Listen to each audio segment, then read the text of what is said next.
मध्य प्रदेश की राजनीति से जुड़ी एक बड़ी खबर ग्वालियर से सामने आई, जहां मध्य प्रदेश हाई कोर्ट के ग्वालियर खंडपीठ ने विजयपुर विधानसभा उपचुनाव 2024 से जुड़े मामले में अहम फैसला सुनाया। अदालत ने कांग्रेस विधायक मुकेश मल्होत्रा का निर्वाचन रद्द कर दिया है और चुनाव में दूसरे स्थान पर रहे बीजेपी के उम्मीदवार और पूर्व मंत्री रामनिवास रावत को विजयी घोषित कर दिया है। यह फैसला न्यायमूर्ति जीएस अहलूवालिया की एकल पीठ ने चुनाव पर सुनाया। दरअसल विजयपुर विधानसभा उपचुनाव के परिणाम को चुनौती देते हुए बीजेपी नेता रामनिवास रावत ने हाईकोर्ट में चुनाव याचिका दायर की थी।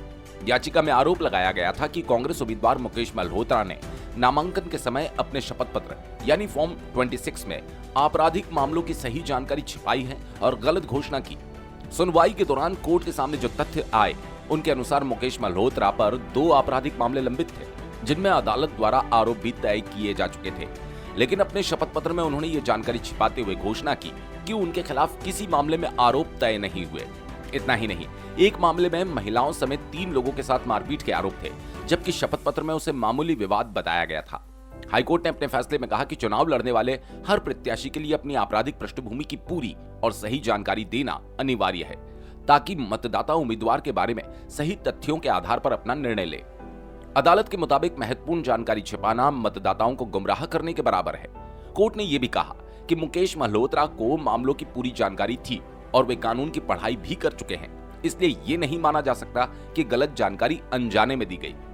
अदालत ने इसे जनप्रतिनिधि अधिनियम के तहत अनुचित प्रभाव यानी अनड्यू इन्फ्लुएंस की श्रेणी में रखा और इसे भ्रष्ट आचरण माना।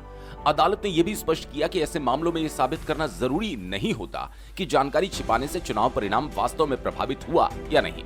यदि प्रत्याशी ने जानबूझकर महत्वपूर्ण तथ्य छिपाए हैं, तो ये मतदाताओं के अधिकारों में हस्तक्षेप माना जाएगा।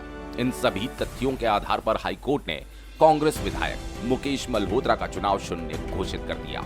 साथ ही ये भी माना कि चुनाव में दूसरे स्थान पर रहे बीजेपी उम्मीदवार रामनिवास रावत को सबसे अधिक वैध मत मिले थे, इसलिए उन्हें विजयपुर विधानसभा क्षेत्र का निर्वाचित विधायक घोषित किया जाता है। अदालत ने चुनाव आयोग और रिटर्निंग अधिकारी को निर्देश दिया कि वे आदेश के अनुसार आवश्यक औपचारिकताएं पूरी करें।